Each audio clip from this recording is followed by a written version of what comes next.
മാമ്പഴപ്പുളിശ്ശേരി വെക്കാനായിട്ട് 2 മാങ്ങ എടുത്ത് ഒരെണ്ണം പച്ചയും ഒരെണ്ണം പഴുത്ത ആയിരുന്നു. വെള്ളം ഒഴിച്ച് തിളപ്പിച്ച് ഇച്ചിരി സ്റ്റൗവിൽ വെച്ച് വേകാൻ വെച്ചു.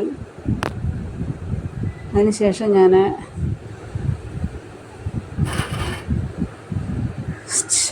കുറച്ച് ശർക്കര ചിരകിയെടുത്ത് അതും തിളപ്പിച്ച്, പിന്നെ കുറച്ച് തേങ്ങായും അരയ്ക്കാനായിട്ടെടുത്തു.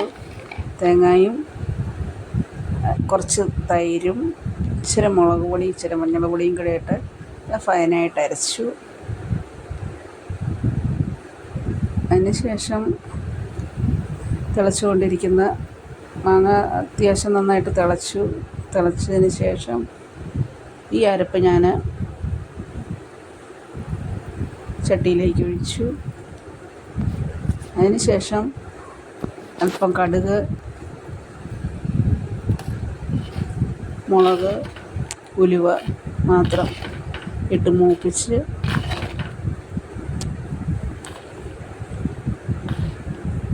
അത് ചട്ടിക്കകത്തായതുകൊണ്ട് സ്റ്റൗ ഓഫ് ചെയ്തിട്ട് തിളച്ചുകൊണ്ടിരിക്കുകയാണ്.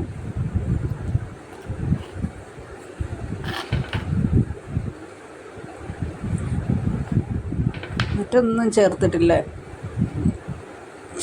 ഉള്ളി, ജീരകം ഒന്നും തന്നെ ചേർത്തിട്ടില്ല.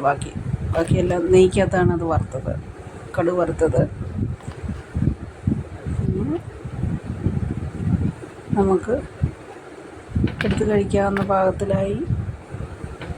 ഉച്ചയ്ക്ക് വളരെ രുചിയോടെ ഞങ്ങൾ കഴിച്ചു.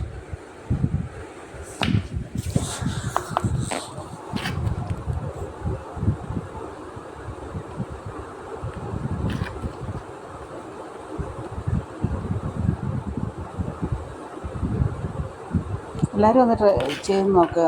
വളരെ നല്ല ചോറിന് കൂട്ടാൻ നല്ല ടേസ്റ്റാണ്.